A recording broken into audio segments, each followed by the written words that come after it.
Como a los 9 o 10 años de edad, yo criaba pollos y pollitos, pero de tipo de postura, comerciales. Y en un viaje que hice al estado de Veracruz, vi en la carretera unos animales muy bonitos y todo, y me dijeron que eran de pelea.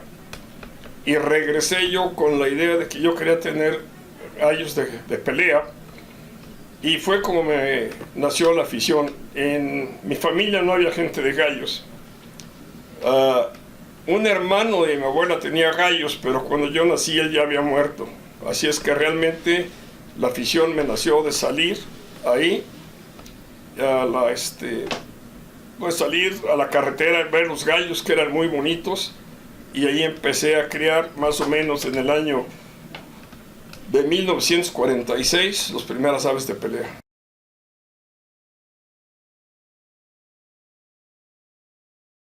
Mi padre, por parte de mi madre era francesa. Entonces, en aquella época, a los 21 años, yo tenía la posibilidad de poder solicitar, ya fuese la ciudadanía americana o la ciudadanía francesa. No lo hice, y no lo hice por la sencilla razón de que yo me siento mexicano, soy mexicano, pienso como mexicano, y toda mi vida he trabajado en este país y para este país, y estoy muy a gusto con ser mexicano. Lo que es ser mexicano me hace sentir bien, entonces no tenía por qué pedir otra nacionalidad. Estoy convencido que la ciudadanía no hace a la persona. Bueno, ser mexicano significa que te gusta cómo es el país, te gusta cómo son tus amigos, te gusta cómo es la relación con ellos, te gustan sus costumbres, te gusta su comida, te disgusta el ver la violencia que hay, te disgusta el ver las cosas que afectan al país, como es la corrupción, como es la impunidad, y significa que tú trates de trabajar, hacer una vida limpia, combatir esto, y que seas ejemplo de que se puede hacer algo para mejorar el país.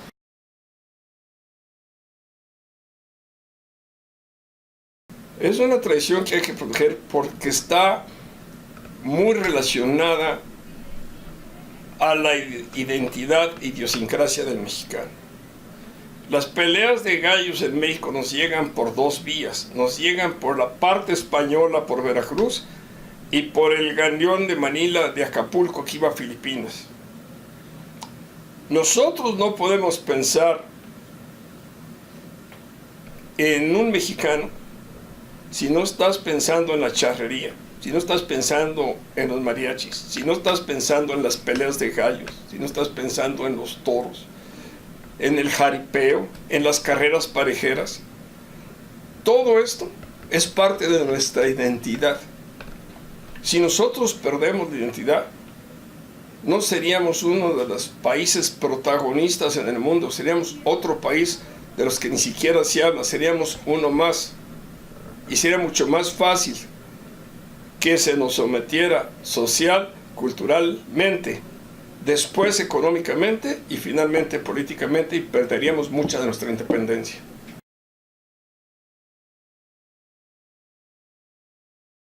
Cuando escribí mi primer libro, más o menos coincidió cuando se fundó la Sección Nacional de Criadores de Aves de Combate. Yo cuando realmente me metí de lleno ya a los gallos, me encontré dos cosas. Una, que en esa época no había literatura sobre gallos, y la que había eran simplemente anecdóticas o no traían el soporte científico para lo que se aseveraba. Y la otra, que me fue muy impactante, fue ver cómo las policías y pseudopolicías, ambos, y autoridades, abusaban de los galleros cuando no estaban prohibidas las peleas de gallos, al punto de que muchas veces en la calle, si una persona iba con una caja de gallos, lo detenían y le quitaban el dinero. Entonces me puse dos propósitos. Uno, escribir algunos libros en el cual yo pudiera dar cierta información que fuera útil a toda la comunidad gallística, y el otro, fundar una agrupación que pudiera defender los derechos de la gente aficionada a los gallos. Y en 1973 fundo la Sección Nacional de Criadores de Aves de Combate y escribo mi primer libro para tratar de cumplir con los objetivos que yo me había puesto.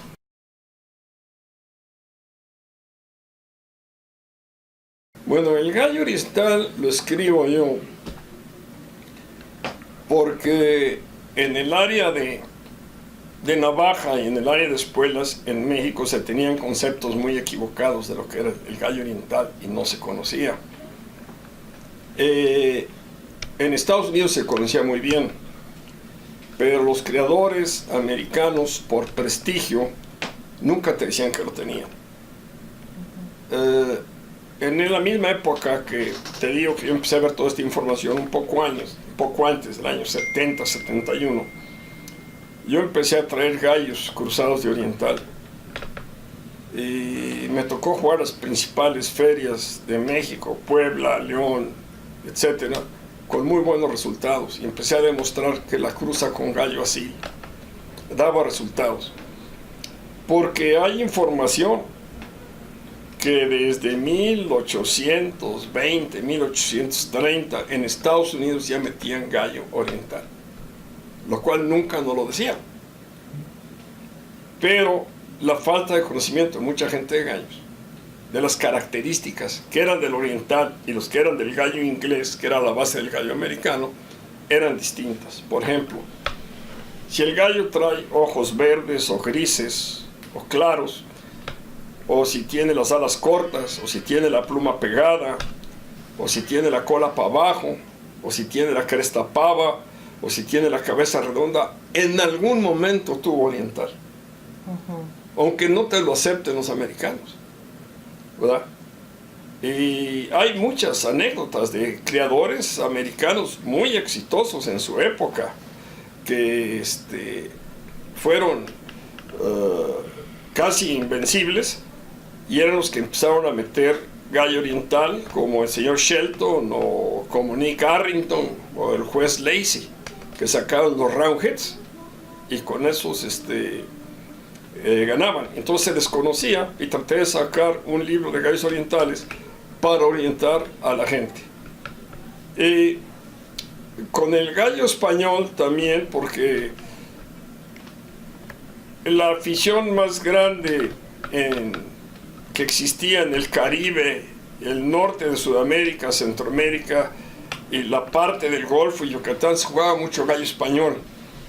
Y pensé que también hacía falta un libro que orientara y reconociera a gente que había sido clave en la cosa del gallo de pico. Sobre todo porque el gallo de pico siempre se ha jugado en México en un círculo más pequeño y poco sabía la sociedad sobre el gallo español.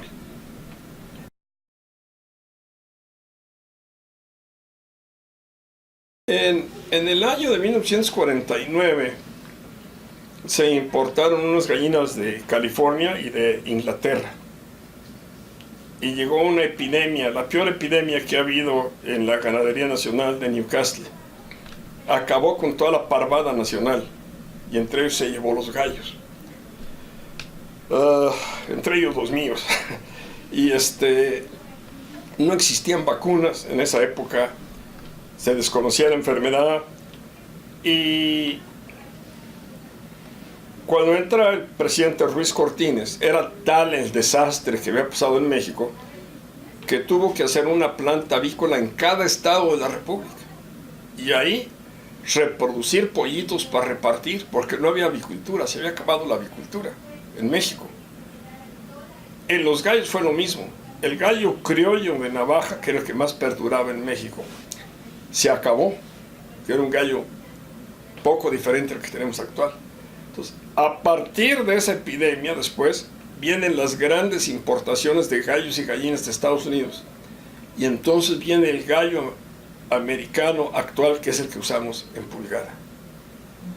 Fue un parteaguas, o sea, cambió la avicultura, tanto de gallos de pelea como la comercial. Es antes del Newcastle y después del Newcastle. Fue terrible.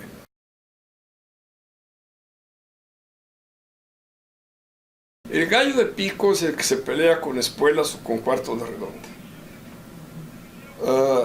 De niño, yo le hice la misma pregunta a un gallero viejo. Oiga, ¿cuál es el gallo de navaja? ¿Y cuál es el gallo de pico?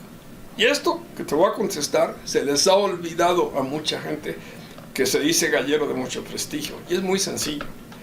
A mí me respondió, el gallo de pico es el que pega en la cabeza. El gallo de navaja es el que pega en el cuerpo y es más rápido. Es muy sencillo, pues se les olvida.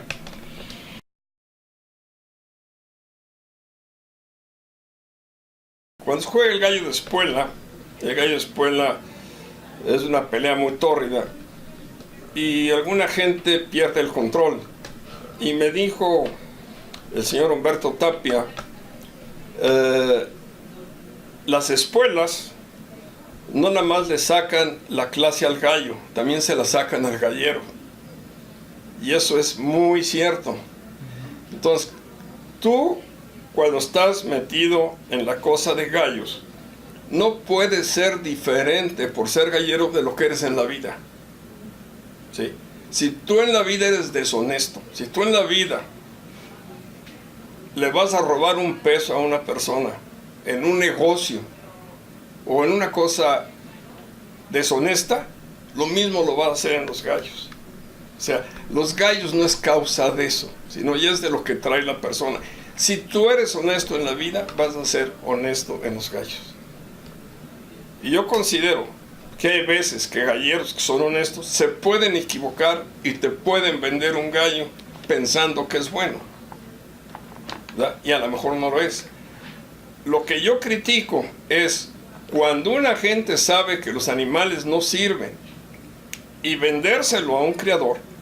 Eso es terrible, porque no es tanto el dinero que le puedes quitar, que a lo mejor es mucho para el que te lo compró, sino le estás quitando una ilusión y le estás quitando un tiempo que le está dedicando a criar esos gallos y darse cuenta que estuvo criando unas porquerías que se le vendieron y que no eran. Para mí eso es una gran deshonestidad, pero no es más que un reflejo de lo que esa persona es en la vida y en otros aspectos de su vida, porque tú no puedes ser honesto en una parte de tu vida y deshonesto en otra. ¿Lo eres en todo o no eres en nada? Claro.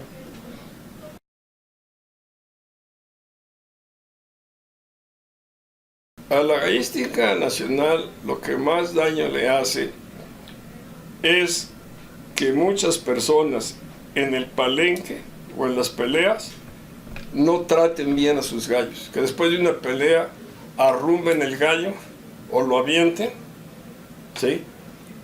Y en segundo lugar, que saquen cosas negativas tanto en el internet como en otros lados, jactándose de cosas que son minoría y lo hagan ver como mayoría. Y también le afecta muchísimo que nos quieran relacionar con que todos somos gente que está fuera de la ley, cuando la mayoría, la gran mayoría del verdadero aficionado del gallo son gente trabajadora y productiva por el país.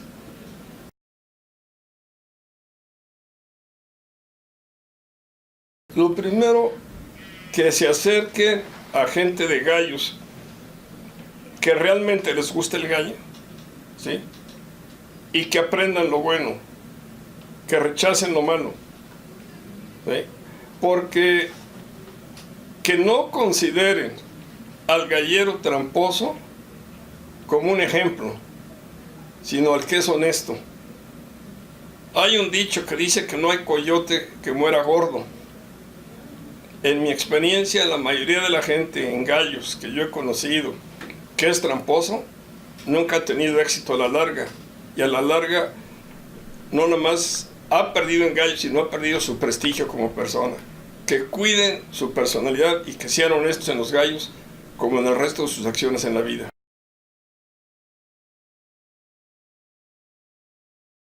Pues lo único que sí quisiera yo agregar es pedirle a todos los aficionados en sus respectivos estados que se acerquen a sus diputados, tanto locales como federales, y a sus senadores, a sus gobernadores, y le pidan leyes que protejan esta tradición.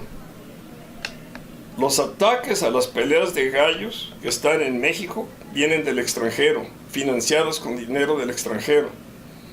Y la prueba más contundente tenemos es que los proyectos de ley en donde se incluye la prohibición de las peleas de gallos es exactamente el mismo que se ha puesto en países de Centroamérica como Nicaragua, Costa Rica, o en Sudamérica, Ecuador, Perú, etc.